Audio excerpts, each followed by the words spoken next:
Iloilo Newsline. Magapangalagad na ang programa nga Iloilo Night Watch sa syudad kag probinsya sang Iloilo. Gimaras Antique Aklan kapis syudad sang Bacolod kag Negros Occidental ilabi na sa sagwa sang pungsod.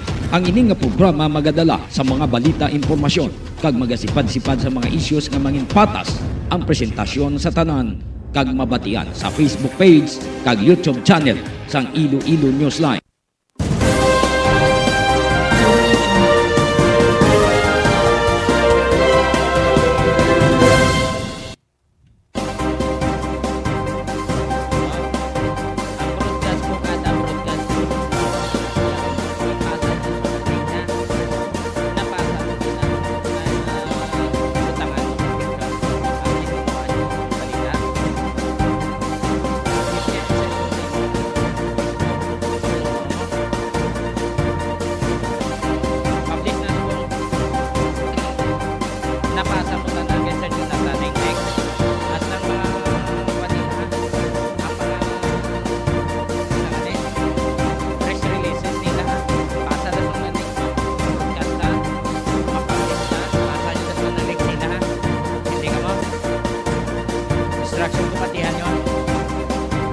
Mayong gabi banwa, mayong gabi sa atong mga listeners kag mga viewers.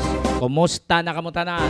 Nagapamati kamo sa Iloilo Night Watch, diri sa Iloilo Newsline kag subong man mabatian kita sa Gimaras Newsline. Sa atong mga listeners abroad, kumusta na kamo? Kain na pangalagad na si President Ferdinand Bongbong Marcos kag siyang dinapit nga kon bisita sa founding anniversary sa Philippine Air Force. So, pag-invitar siya ni. Kag sunod-sunod na mga invitation sa aton nga bag-o nga administration, partikularmente kay President Ferdinand Bongbong Marcos. Ugot nga ginapa stadihan niya sa Mayo kay Vice President Sara Duterte ang party ini sa education. Tunan sa Mayo kag kung ano nagakaangay sa mga manunodlo, kinanglan additional nga training kung ano ang dapat nga imoon para nga ma-upgrade ang education sa mga kabataan. Standby sa atong mga listeners, standby sa atong mga viewers.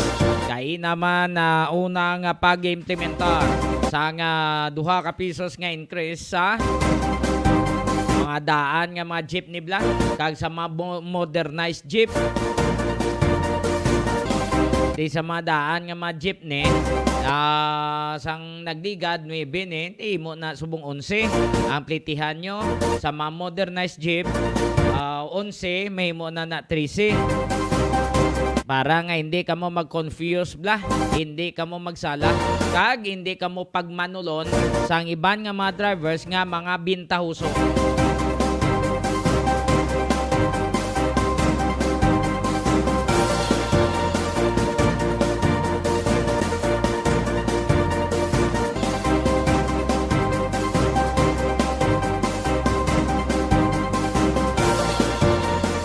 Standby sa atong mga viewers, standby sa atong mga listeners. Diri kita karon sa pagplastar sa aton nga mga headline.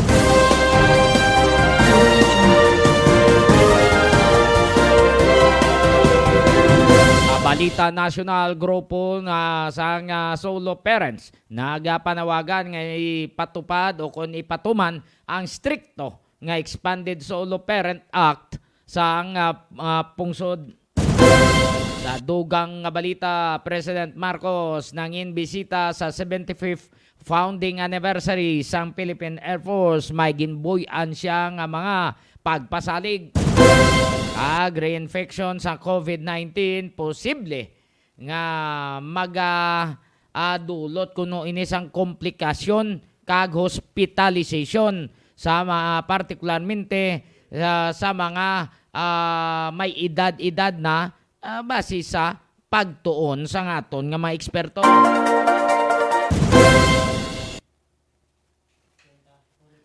Standby anay sa atong mga listeners, standby sa atong mga viewers, kay ara na ang atong local pag-asa Hibaloon ta kundi na si Tropical Depression Duming. Iloilo Newsline Weather Update. Naka-standby sa linya si Engineer Ole Cuenta. Engineer, mayong gabi. Yes sir, mayong gabi sir, no? Sa tanan ng mga tagpalamati. Kami na itong latest weather update sa subong adlaw, Friday, July 1, year 2022. Ang atong ginamonitor na tropical depression nag-intensify na sa isa ka tropical storm. Amo ni siya si Bagyong Domeng kasulod sa atong Philippine Area of Responsibility. Tagob alas 4 kainat ng hapon, uliin siya nasiklatan na nakalayoon ng 975 kilometers east of extreme northern Luzon. May maximum sustained wind of 75 kilometers per hour malapit sa sentro, taga-gustiness na up to 90 kilometers per hour. Nag-aulagin siya northward sa kadisigon na 15 kilometers per hour. Kasi sa iyang forecast track, gina-expectar natin na magwa ini sa ating Philippine Area of Responsibility kaya tomorrow afternoon. May posibilidad man ini nga mag-intensify, posible ini nga mag-develop pagin mo sa isa ka severe tropical storm for the next 36 hours samtang pagwa ini sa ating Philippine Area of Responsibility. Hindi nga bagyo or si Bagyong Domeng, wala man ini sa direct na effect din sa aton sa pungsod, malayo ini sa aton land mass. Samtang ato naman tropical storm na Chaba or tornado na Kaloy, amo ni siya sagwa sa ating Philippine Area of Responsibility as of alas 3 kainatang hapon. Uli ni siya natiklatan na 816 kilometers sa west of northern Luzon. May maximum sustained wind of 110 kilometers per hour. May destination up to 135 kilometers per hour. Nag-aulagin ni siya northwest sa kadasigon nga 20 kilometers per hour. Ang palayo naman ini sa pungsod. Bangod sining mga bagyo, ang southwest monsoon na enhanced no kung sa diin naman ni subong nag-epekto sa western section sa central kaga southern Luzon. Dito sa aton sa western Visayas, although hindi kita direct effect or wala ini mga bagyo ini wala direct effect dito sa aton sa pungsod, kaga ining southwest monsoon medyo nagsaka man ini siya kaga wala naman ini pa nga direct na epekto diri sa western Visayas. Kagang ma-experience natin ng mga magorol-umong na kalangitan kaga may isolated yung mga paglagulan na panulad kaga pagpanagoob tuga lang ini sa mga localized at thunderstorm. Kasarangan ng hangin hindi nabagat na nasidlangan panatagat magadalas ang kasarangan yung mga pagbalod sa kalagatan. Para sa itong forecast range of temperature, hirakita sa 24 to 32 degrees Celsius.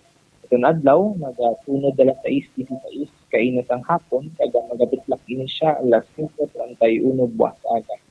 Tiga mo na itong latest weather update na lang dito sa Libo Pag-asa. Tuloy ka. Oo, so Engineer, buwas sa siyudad ka probinsya sang Iloilo, may posibilidad nga maayo ang panahon o kung magainit. Well, saka buwas sir, sa next natin yung mga inadlaw, may posibilidad ng sagyapon kita sa nga magalumon nga tiyempo. So, since nga, although nga wala ini epekto ang bagat na sa aton, may posibilidad ng sagyapon. So, nga may dala ini ng mga extension ng mga panganod sa kaga mga galumon. So, pag-extend sa aton. So, may posibilidad ng sagyapon, sir, sa cloudy nga tiyempo, sir. Okay. And dyan na puwenta, sir, pagi diri sa Iloilo Newsline. Madamo nga salamat kag maayong gabi. Yes, sir. Thank you. Ngayong gabi.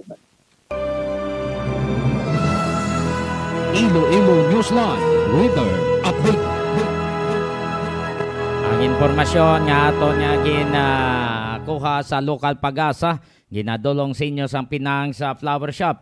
Ang Pinang sa Flower Shop na hamtang ini sa Isnat City proper sa tabok lang sang Iloilo Central Market. Pwede ka mo makabakalda sa mga bulak sa kay Cyril Tacosalmi, Mr. and Mrs. Cyril Tacosalmi, o kung pwede man kamo makatawag sa ilang mobile number 0920-825-6483. 0920-825-6483 kag 0916-786-8896. 0916-786-8896. Sa mga taga-syudad kag probinsya sang Iloilo, gimara sa Antique Aklan Kapis base kinanglan yung ang mga bulak ara sa Pinang's Flower Shop.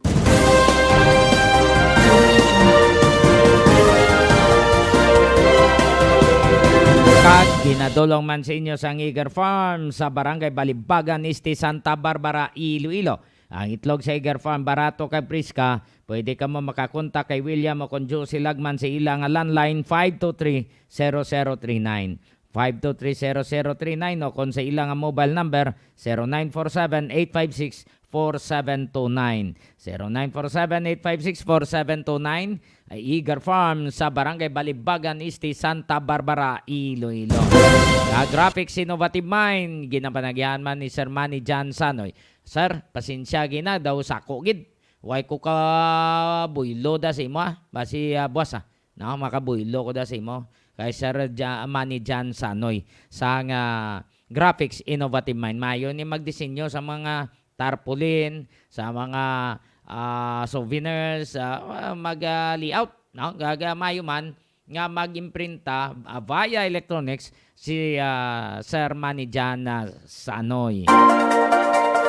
Kay Engineer Kinoy aligayen kag Ma'am Gladys aligayen mayong gabi, no? Gapang imprinta na ni sa mga t-shirts bla, no? Mga pinta ginabla. Ara ka sila sa Leon, Iloilo. At Panoy Barbershop na hamtang man sa Poblasyon Molo, siyudad sang Iloilo, ginapanagyan ni Panoy Maloto. Dire kita sa pagplastar sa aton nga mga impormasyon.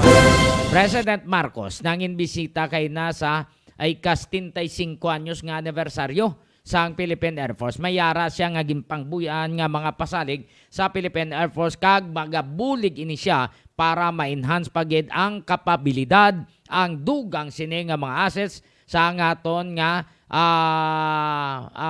Philippine Air Force. So ibalon naton kay nasa speech ni President Ferdinand Marcos Jr. Enlisted personnel of the Philippine Air Force led by Commanding General Lieutenant General Connor Anthony Canlas Sr., foreign military attaches in Via attendance, RTV. ladies and gentlemen. First of all, I want you to take your seats.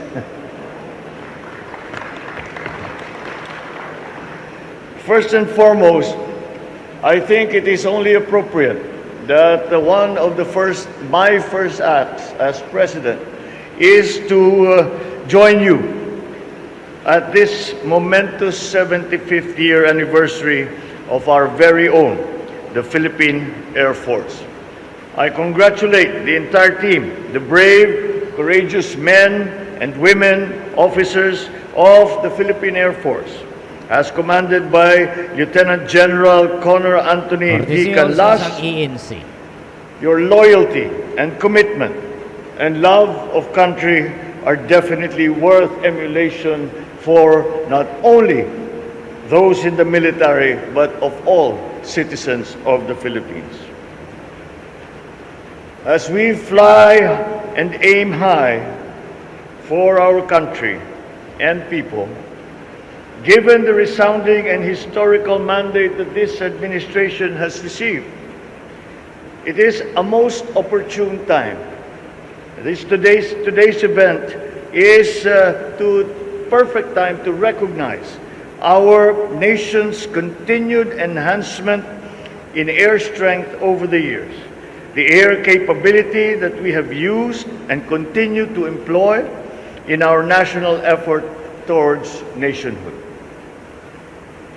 The ongoing defense modernization effort is in coordination with the basic prerequisites that would complement this administration's vision for a stronger, bigger, and effective Air Force, capable of defending and maintaining our sovereign state and of assisting our people in times of dire consequences and today's reality that this dictates.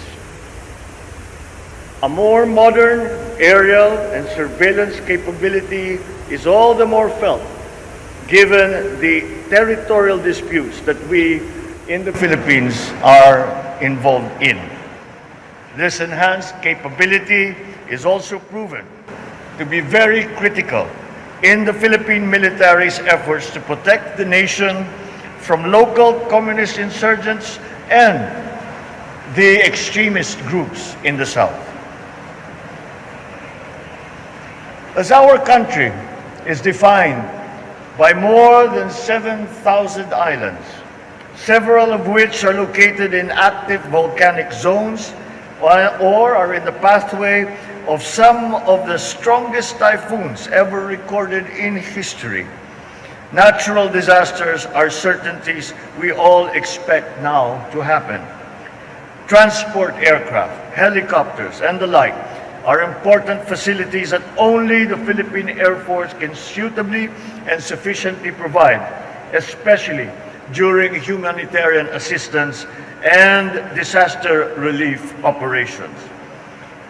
All these are just some of the most fundamental and significant functions that we have come to expect from our Air Force. At this point, it is but proper that we honor, acknowledge, and appreciate the Philippine Air Force's outstanding personnel and units, for today is their day, and deservingly so. Congratulations to all the awardees. All of you are worth our emulation, our respect, our admiration. You are what makes this 75th year even more meaningful and essential than it already is. Thank you all to the officers and men and women of the Philippine Air Force. Mabuhay po kayong lahat, and I thank you once again to be part of this 75th celebration of the establishment of the Philippine.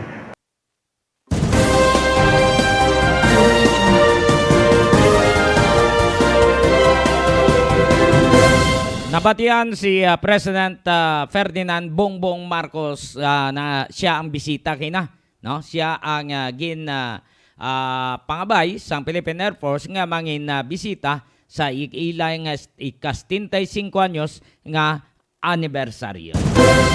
So may mga gina-expectar ang publiko sa kay President Marcos, partikularmente sa mga pagkaon nibla, sa bugas, kaga petroleum products nga mapanubo. Abay pa nga mapanubo di ba? So sa ato nga mga listeners kag mga viewers, standby ka mo sa dugang pa nga mga informasyon. More power Iloilo, bringing more to life. When we first arrived, we said we'd be more. And we were. We said we'd give you more. And we did. We even sourced 100% of our electricity from renewable energy, all while having the lowest rates in the country. But wait, no, that's not enough. This year, we're going to do more. But what does do more mean? It means more upgrades.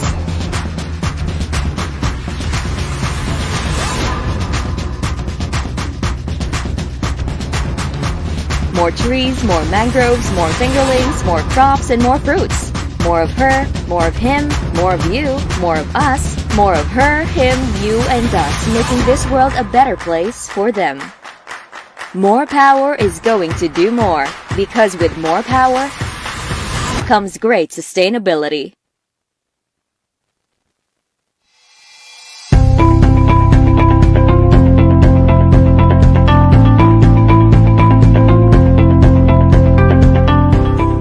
Health Complex. A health complex will rise complete with hospital, quarantine, isolation and dormitory facilities, and molecular laboratory, all in one location at Barangay San Pedro Molo. The 104-bed Level 2 hospital will have an intensive care unit and specialist doctors per DOH standards. Molecular laboratory. There's an urgent need for faster releasing of RT-PCR results to effectively and efficiently manage confirmed cases. With that, we converted the ALS building into a temporary COVID-19 molecular laboratory, hiring 34 medical technologists. Later on, the machines can be calibrated to test dengue and HIV. Contact tracing. We already trained 120 persons as contact tracers. The City Epidemiology and Surveillance Unit of the City Health Office is conducting aggressive contact tracing to locate all close contacts and manage confirmed cases efficiently and effectively. Patient transport. 6 ambulance units and 1 minibus are being used by the Iloilo City Emergency Response of the City Disaster Risk Reduction Management Office in transporting positive patients to healthcare or quarantine facilities. Modular Hospital. Iloilo City government and partners have started preparing additional beds for COVID-19 patients. This temporary hospital seeks to address the high health care utilization rate, considering the city-based facilities also cater to patients from 5 neighboring provinces in Panay Island. A 66-bed modular hospital, which is a 3-unit 22-bed per unit, will be built nearby Suoc quarantine facility. An additional 32 isolation beds will also be built in front of the existing one, also in Suoc. The isolation and quarantine facilities shall form part of the proposed hospital in collaboration with the Department of Health. Quarantine facilities. St. Therese Hospital, which has been non-operational for quite some time, has been lent for free and has been serving as a quarantine facility. This move is in preparation for possible increase in infections, which may be caused by the more contagious Delta variant. Iloilo City has put in place a total of 1,500 isolation beds, including close to 1,000 in government-run facilities and at least 500 private beds in various partner hotels in case of COVID-19 surge. These will cater to mild and moderate cases to give the already overwhelmed hospitals a breathing room. City-run facilities have provided lunch and dinner meals, medicines, vitamins, hygiene kits, and medical checkups. City Vax Teams. The city's vaccination teams include City Health Office doctors, nurses, vaccinators, health workers, site managers, Liga ng mga barangay, IT, PSTMO and PNP personnel, volunteers, and logistics team from the General Services Office. They target at least 10,000 vaccinations a day in the 5 identified mega sites: SM City, Robinson's Haro, Mega World Transport Hub, Central Philippine University, and Ateneo de Iloilo. They also conduct community-based vaccination in barangays identified as having low vaccination turnout. We have 28 medical officers or doctors, vaccinators composed of 51 nurses and 13 midwives, 16 nursing aides, 13 dentists, 303 assistants composed of BSPOs, health workers, health center staffs, and etc. Disinfection. City Health Office Sanitation Division disinfects city government offices that are locked down following confirmed cases, as well as national government agencies and establishments that request assistance. Volunteer fire brigades and Bureau of Fire Protection also help in disinfection. The threat of this pandemic has pushed the Iloilo City government to double its efforts in fighting the unseen enemy, without overlooking the usual health issues, problems, and concerns that need to be addressed. Let us continue to bring Iloilo City to the next level.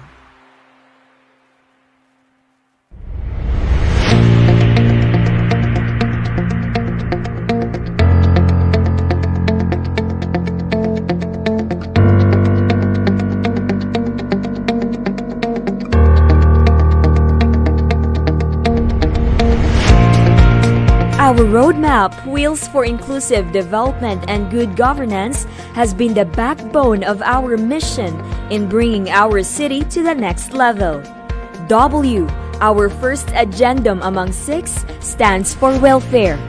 Efficient traffic management is one of the important aspects of this platform. Iloilo City prides itself being a walkable and bikeable metropolis, hailed as the most bike-friendly in the country.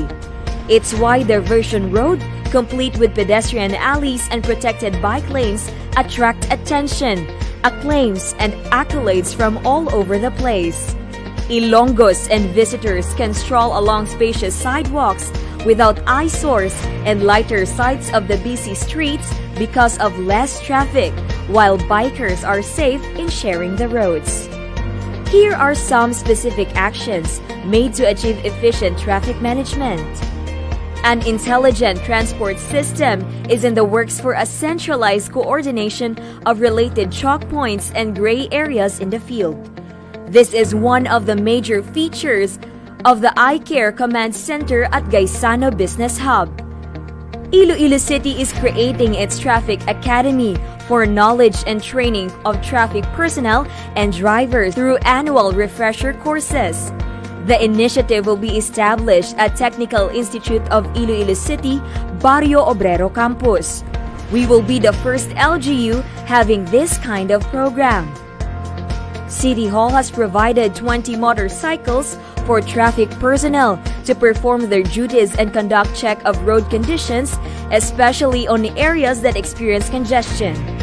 20 bike patrols are doing regular rounds along Esplanade to ensure enforcement of public safety. 2 patrol vehicles are being used to respond to assess and address urgent situations. The Public Safety and Transportation Management Office, Task Force ASIS, and Office of Barangay Affairs implemented the road clearing operations upon the orders of the national government. Iloilo City's efforts got 83% rating from the Department of the Interior and Local Government or DILG. For the displaced sidewalk vendors, due to the clearing operation, they were provided a new space. Financial assistance was also given to them so they can start anew. As Iloilo City levels up, it also gets to face more concerns, especially with regard to traffic. The city government has sought the help of the Metropolitan Manila Development Authority or MMDA in crafting a traffic plan in August 2019. City Hall personnel attended a traffic management seminar with the guidance of scientific and engineering experts.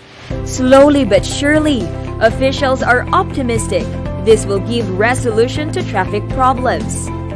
Iloilo City is geared towards developing more open spaces and access for pedestrian as well as alternative thoroughfares for riding public.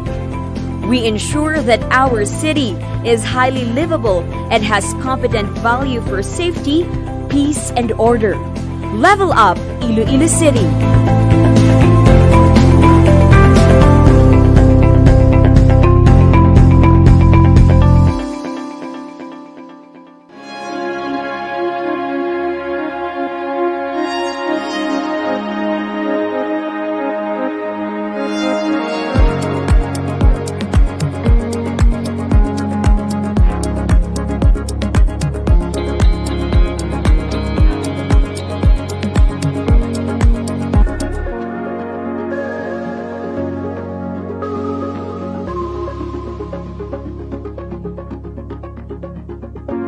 Our planet needs more. More from me, more from you, more from all of us. Since we started, More Power has committed itself to bringing more to life. But what is more? As an electric distribution utility, we light up thousands of homes, businesses, and institutions. So that's where we started. Under our 5-year development plan for Iloilo City, we worked to rehabilitate and modernize the system. We conducted an overhaul of our distribution system by investing in state-of-the-art facilities. This made sure our system was more responsive on several levels. Repair and optimization of facilities to decrease power interruptions.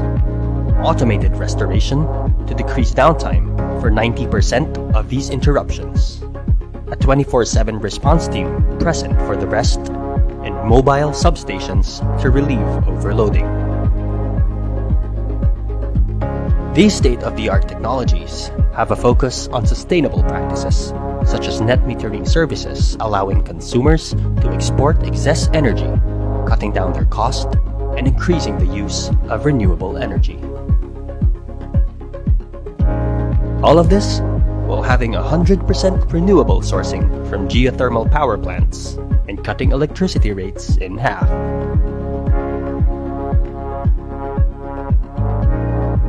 This made sure that the energy we supplied was more reliable, more accessible, more sustainable, and more affordable. And we will continue to endeavor in incorporating renewable energy into our portfolio for the long term. Our services are only limited by our technology, and when we upgrade, we can bring more to your life.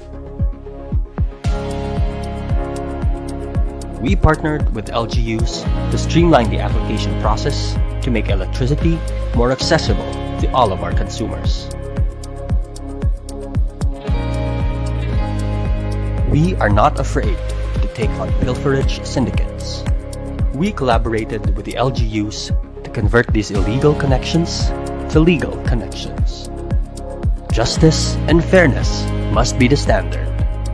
Through the streamlined process, paired with our efforts to apprehend pilferers and crack down on illegal connections, we have reformed the energy sector.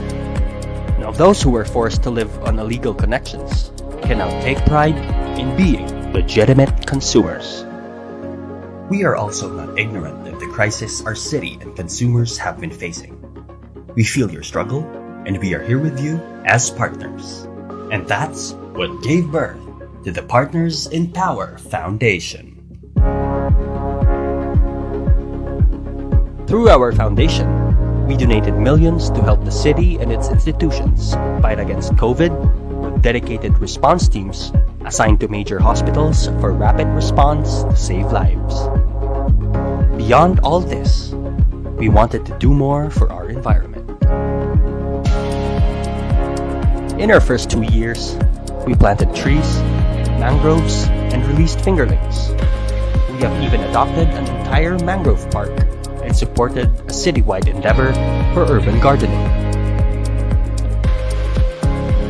We also worked on what we could do more within our system. Our entire distribution system was made more sustainable by replacing every wooden pole and transformer with stronger and eco-friendly materials. And for every wooden pole we replaced, we committed to plant trees for each one of them. And you are a part of this too. 1,400 of us worked together to donate flower pots for bike lanes throughout Iloilo City, along with encouraging our workforce to bike to work. But still, there's so much more to be done.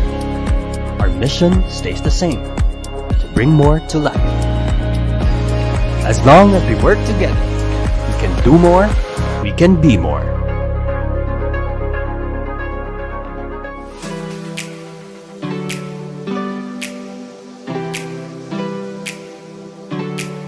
Gusto mo bala sa manamit nga donut nga dalon sa imo pamilya? Hindi ka na mabakal sa iban pa. Bungod bukas na para sa tanan ang Mars Pastries nga napahaptang sa sulod sang Ceres Terminal sa Barangay Kamaligaro, syudad sang Iloilo. Ano pang ginahulat nyo? Dali na! Mabakal na kita sa donut sa Mars Pastries. Pasalubong nga may pagpalangga sa imo pamilya. Mars Pastries. Barato na, manamit pa!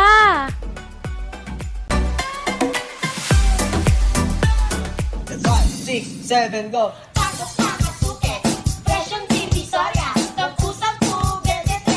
DJ Hello mga suki!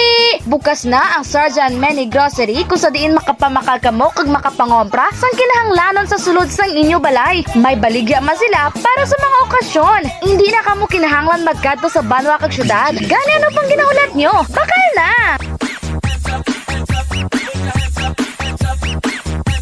DJ Over.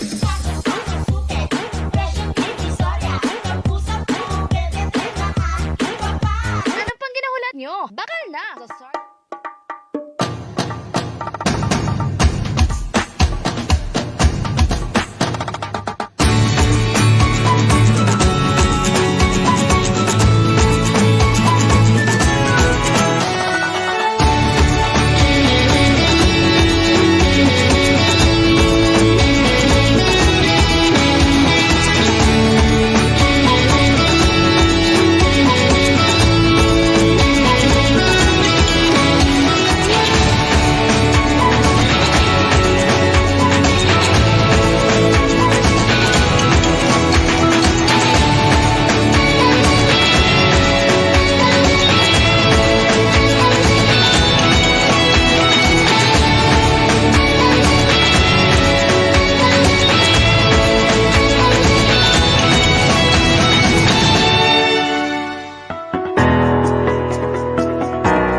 we are continuously gearing up our services for the Ilonggos.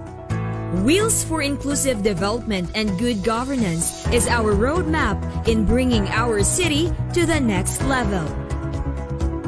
This 6-agenda platform composes welfare, health, education, environment, livelihood, and sustainability. With our ardent desire of attaining inclusive progress and making more promising practices, we continue to address issues through different projects and initiatives that truly make our wheels on the go.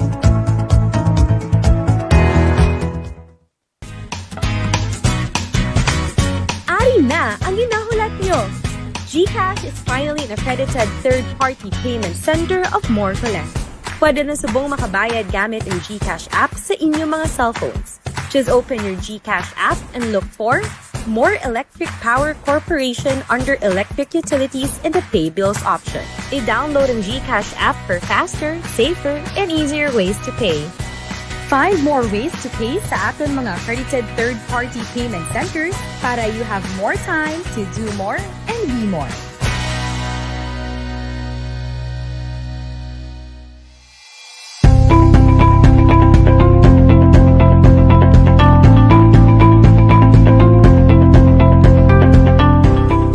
Health Complex. A health complex will rise complete with hospital, quarantine, isolation and dormitory facilities, and molecular laboratory, all in one location at Barangay San Pedro Molo. The 104-bed Level 2 hospital will have an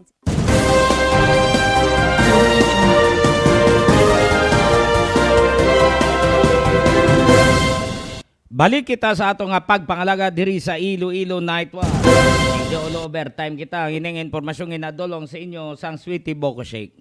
Ang Sweetie Boko Shake na hamtag ini sa sulod sa Ceres Terminal. Upon manda sa Mars pastries. No? Ang donut. Ara dira sa sulod Ceres Terminal ang Sweetie Boko Shake.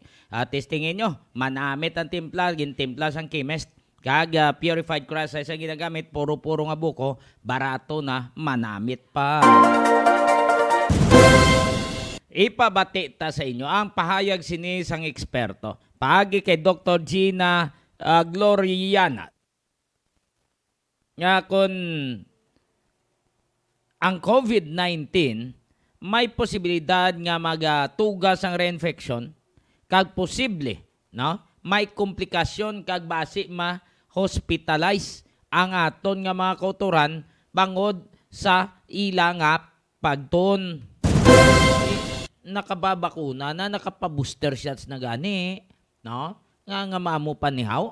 Ano ang ginaturok to nga bakuna? May upod na to nga daan nga virus para maglaptad responsod? Muna. Yan si Dr. Gina Gloriana, ang vaccine expert panel member sa interview sa PTV. Okay. Muna-muna, itong advisory council of experts ay hindi lang technical o yung mga doktor. Meron din pong economist dito, the epidemiologists. Anyway, ang una naming meeting ay noong June 24 at this is of course headed. This is an initiative of Sir Joey Concepcion, no, sa Go Negosyo. So we want to move out of the pandemic, mag-navigate na tayo dito sa ating tinatawag na public health emergency towards endemicity or yung a semblance of normalcy. So ang una naming tinake up ay ang tungkol sa masking, and then yung alert level, and then yung sana boosters, and then specifically na magkaroon na sana ng certificate of product registration ng mga bakuna na meron tayo para makapag-ano na tayo nung yung private ay maging responsible na rin para sa pagbabakuna sa ating mga kababayan. Actually, yung general population na hindi talagang immunocompromised ay hinihintay pa din natin. Wala pang talagang approval from the FDA. Pero sa pagkakaalam ko, ang DOH ay may request sa FDA na palawigin o expand especially ang second booster dito sa seafarers at sa overseas Filipino workers at may binanggit din si Yusek Verheire I think a day or two ago na meron pang expansion silang hinay but I'm not really very clear on kaninong grupo yon. But of course we are recommending that. Ni-recommend namin po yan, especially do sa may mga maraming comorbidities. Kahit hindi sila considered under do sa dinefine ng WHO na immunocompromised, yung mga may HIV, may under chemotherapy, may cancer therapy, si immunosuppressive therapy for many other ailments, ay yung may mga marami pong sakit, na maraming gamot na iniinom, ay meron din somehow immunocompromised condition po yan. So, sana po maisama na rin ang A3 kasi sa ngayon A1, A2 and tapos yung immunocompromised. Yun lang po ang hinihiling natin. Actually, ang FDA ay may mga pamantayang sinusunod, no? So they want data, supporting data, or mga practices in certain countries. Now, for instance, ito pong 50 years old and above ay meron ng approval sa US at least, no? So we also want to use that same yung rekomendasyon na gano'n ay pwede naman natin pagbasehan. Plus of course, hindi naman marami din mga sakit ang mga 15 years and above na although hindi talagang defined as sabi ko nga immunocompromised, they are also more vulnerable than the younger. So clearly yung sa mga younger than 50 pa ay pwedeng ipagpaliban muna natin, padamihin muna natin yung first booster, yung may mga 40 million pa tayo na hahabulin sa first booster because very clear po ang data na kailangan natin ng at least 3 doses. Pero yung second booster, pwede pa natin hintayin yung more data about them, pero may specific population groups that we also have to consider. Yun nga, yung 50 years and up to 59 years. Yun nga. Yung immunocompromised na si Dr. Gloriana, naka first booster, second booster na, ara pagid may delikado pagid mga mangin komplikasyon kag base ma-hospitalize ang aton nga mga kautoran. Ano na niman? No? Daw mas maayo ga pa gani magpa-flu vaccine ka. Di ba? Daw sulo siguro pa. Ang iniya under trial pa lang kag sige-sige unta ng binakuna nga bakuna ning iban ang ginaturok tanobla nagligad to ginbalita as dagani subong ang iban kuno nga mga vaccine da bakuna da expired na ay gina-eksperimentuhan ta lang ang mga pumuluyo. So sa mga pumuluyo tanaw-tanawan nyo man nantis ka mo magpabakuna ilabi na sa inyo nga mga kabataan. Hindi, dali nga magpabintorar ka mo. Tanawa nyo, anay. Kay way ka mo balo nga maperma ka mula sa waiver. Nga way sang salabto na nagturok o kung sino, dera nga opisyal. Kamo nga ginikanan, amo ang may salabton kung ano matabo sa inyo kabataan.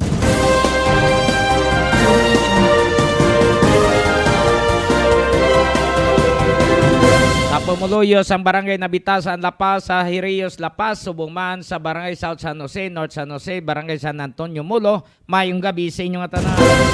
Check na to na report ni Newsline Danny Villasis nagikan sa Gimaras man na tipon nga mga informasyon. Anong to may kadadlaw dumayara, vehicular accidental, yari report ni Newsline Danny. Paliog standby.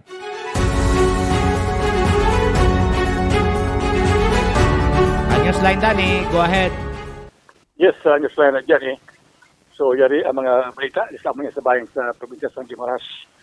Pagbungguan ay isa ka motorsiklo, isa ka four-wheel drive na sasakyan. Nagbungas ng kamatayon sa isa, kag pag-hospital man sa duwa. Sa report na tulibaton, magiman sa kay Police Chief Master Sergeant Orlando Castellano, ang Chief Police Investigator sa probinsya PNP, habutyag na ang isang nagre nga mo ang backrider ang nadula ang isang kabuhi uga sa amo yang aksidente. Nakuha sang report na sa bahay niya sa barangay na Pandong sa mga Banwa si Joven Pineda Iscalimos, 27 anyos ang edad, kag siya ang pumulyo sa Barangay Lauli, Hogdan Gimaras, nga nagamaniho sa isa ka Roshi 125 na motorsiklo, nga wala nga nabutang ang plate number, no? Alo po des nga back rider, nagaya ngalan sa kay Anton Bayhon, Ibugayan, 24 ang edad, sa Barangay Santo Domingo, sa Umanya, Banwa, samtang isa padulong sa Barangay Salvacion, alin sa amo nga barangay, padulong ini sa may populasyon from Barangay Salvacion, balin sa pakanto sa Barangay Populasyon, sa Uman Banwa, aksidente, nga sila nag-collide, nagbunggo sa isa ka sportibo, naginamaniyo ni Jose Hector Ionigo Senior A. Gaurana, 69 edad, kag inisa sa Barangay Salvacion sa Uman nga Banwa, nga sunaman sa report nga ining si Anton Bayhon Bukayan, nga bike rider, sa amuman nga barangay, gindala pa niya sa bahay niya sang Dr. Catalino Grilligo Nava, Provincial Hospital sa Hordan, para po kanina sa pagabulngon, ining si Bayhon nga nakangko niya sa deformation o kung kasal ng injuries. Kaya sining kadughan, tignawala sining bayan sa Buyang Alawas sa mga district hospital. Una, gindala ini sa may district hospital sa Barangay Lanipi, gindala ini sa may Dr. Pugayon na Provincial Hospital. But ini siya, indeklara ini nga dead on arrival ni Dr. Maria Esperanza G. Onglasco, na masini ang attending position. Samtang nagamaniho sa mga motorsiklo nga si Joven Pineda, may mga bagras man siya. Bagining si Hector Inyogo, na driver sa amoy nga salakyan, nga linabubuan, may araman nga bagsyag nga pagpanakit ng lawas, nagindalaman sa hospital. So, pala karon ang pag-ibitigas, makatapos ang lugaling sa municipal police stations, pumanaman ni Police Major Jeff Keffer, pag-sinasing Chief Police Investigator nga mo si Police Chief Sergeant Orlando Castillano. Magyapon sa mga Banwa, sa Ribalisa, sa Galika, nagkabig ining wanted person. Sabihin sa Japon, ang katapos ang Ribalisa Police, kung naman sa Japon ni Police Major Jeff Keffer, kansis niya mga atinaw, man sa pag-supervise ni Police Lieutenant Efren Rosada, kagisang irasin ng mga katapo matang GPPO at tracker team, nag-aristo sa isa ka wanted person, nag-ilalagnis kay Justin Filioni Gelba, 24 edad, soltero, sa barangay Igarapdak sa Manumas ng Ibalisa, by virtue of warrant of arrest, na may gagawin regular inisa sa Section 5 sa RA 9262, anong hindi ka gagawin sa 9262, Pag-Human Relations to the Public Act 16, KIC. Naging issue ni Honorable Judge Rosario Abigail Pris Villanueva, ang presiding judge sa RTC 6, Branch 65, San Miguel, Hortan, Gimaras, napitsahan sa itong June 20, 2022. Ang bill ban para sa isniging dokumental sa temporaryong silbayan naglambot ini sa mga 72,000 pesos.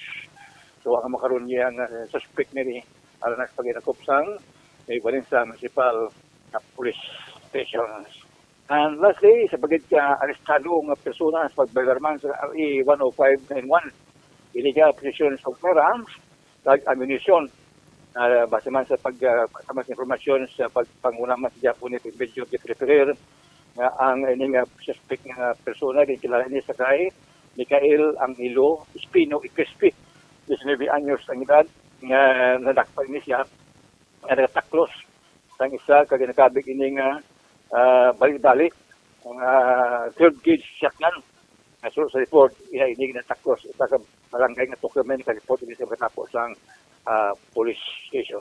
So ang suspect, dalaman ini sa paginakupman sa makatapos ang liubanin sa municipal police station. Ang nasi gani kina pagkuna sa pag-assume na sa opisina, alipag isang Webes no kapon. Sabog ni so isang Webes na nag-assume sa opisina pagka-mayor, si Atty. Paul Vincent de la Cruz. Nagtalas na siya nga tiyo na mo si Mayor Manny Galila na wala na sabot tapos ang team niya. Siya nakaroon ng mayor Tapos mangkot yung mga plano niya. At kasi yan ay pagkatutugan ang tourist destinations sa Banwas ang Nubalisa. Ang mga tourist spots sa mga island barangays, yan ang pagkatutukan. Of course, nga pati siya, no? Na sa labing madali ka panahon, kahit ito siguro nagkantahan naman kasi back to normal, no? Ang mga tourist spots pa niya sa Banwas ang iba balik siya. Of course, yung matagsiling way na subong sa subkakistekto na wala na. Ubukin ako basta as long once in a while, pag makbuda ang Christmas, no, inyo gina o salon. Kaya mo gina ang pinaka-importante. So, congratulations. Good work sa Mayor Attorney Paul Vincent de la Cruz, ang anay Vice Mayor, nagdaog sa pagka-Mayor. Ang isang Vice Mayor, ang subong Vice Mayor, mo si Vice Mayor-elect Pungkuna. Nag-asyan man si Vice Mayor Maria Luz Campalan. Ang walos hindi ka mga kutsalis, kabayan niya sa Banwas ng Mayor Valencia. Ang forsa sa Jordan, pinagasyon man sa pagka-Mayor, si Ingi Chavez.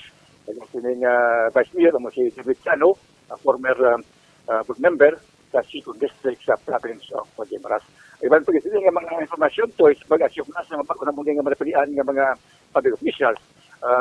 Wasta man na, sa paliunon, ang amos nga pagkatigman sa mga report para sa silang programa is by sa province of Guimaras. Ang inyong mga stasyon, nabili, nagaligay pa rin natin yun, salamat din pa rin natin, bilimat.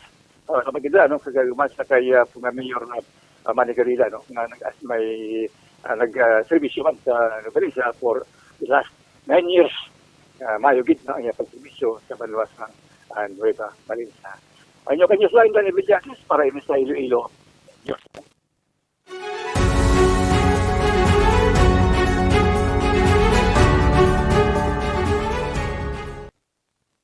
Sa aton nga mga listeners ka mga viewers, base nagapangita ka mo sa mga priskang isda, yara sa Crossing Patio Dueñas, Iloilo. Sa pwesto ni Niji Matupas, pangitaan nyo lang da kung magpaluto mga mo para sa inyong mga okasyon, pwede man ka mo makapaluto kay Niji Matupas, kay namit siya magluto, upod sila ni Digol, no? Namit to sang imo kasag to lang to Dorilin, no tong kasag mo sa butang to kababla to. Na, the best to yan namit maglutos ni Jima mo.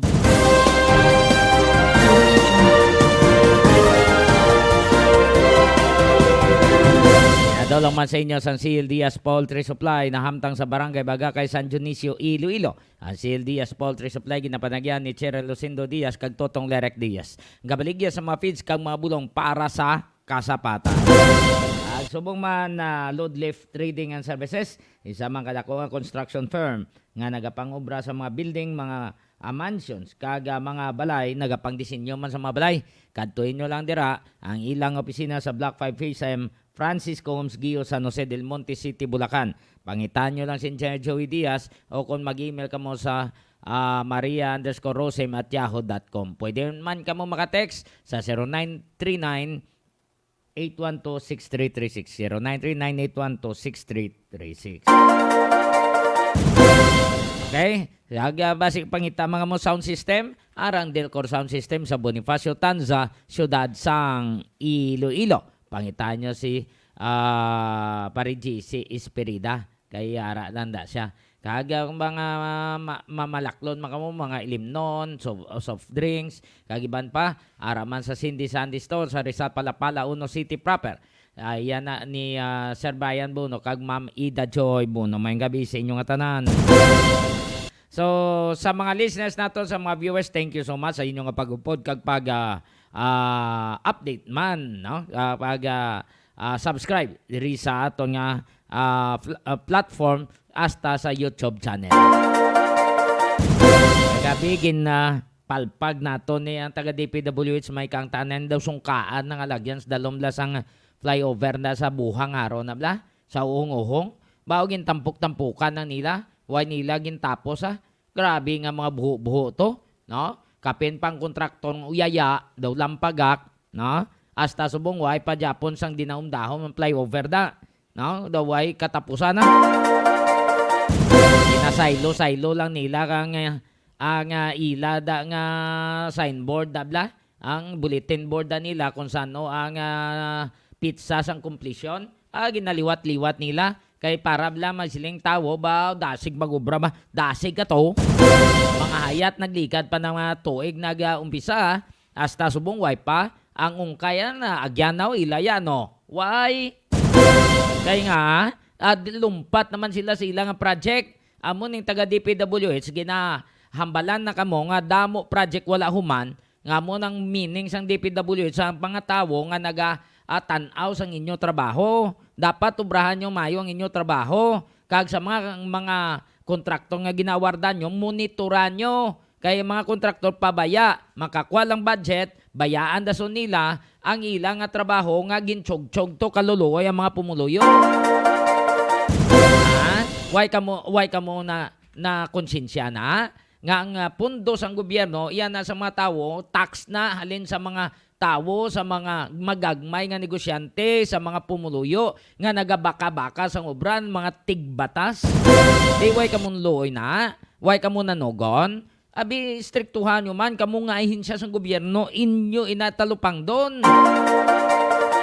Inyo ina nga tanawon, matsyag nyo nga daw hindi kapabling ina nga kontraktor, hindi nyo napagsigiha, hindi nyo napaghawardan, hindi nyo napaghatagis ang proyekto.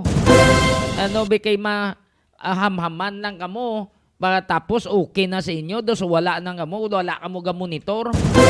Ha? Tanawan nyo dablang project blalin sa Liganes pakadto sa Saragato, ang footwalk, butang-butangan man nila sa daulo alagyang uno tubig, pero why lutsan? Accept man sang DPWH, why nila gintanaw nga wala gali drainage?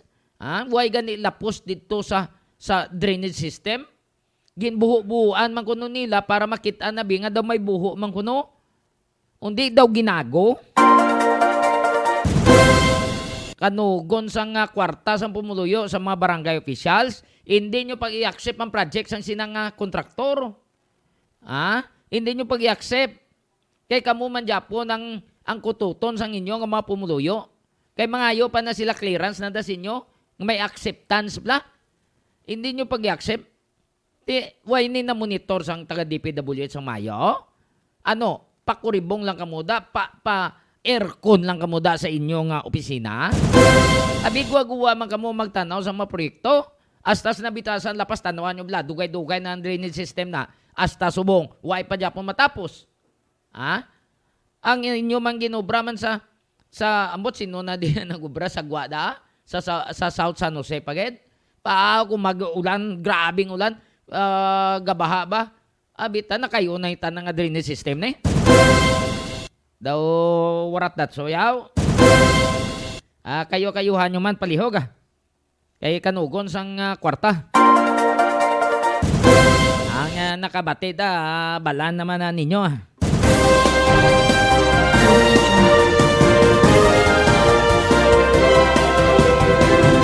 Ato niya, why kita, remind kita kaya mo nang alboroto sa mga pumuluyo.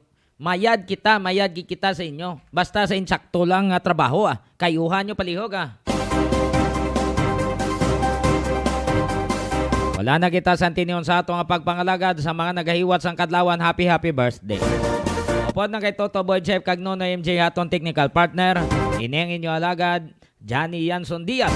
Madamo nga salamat. Kang mayong gabi Pilipinas para sa Iloilo Newsline.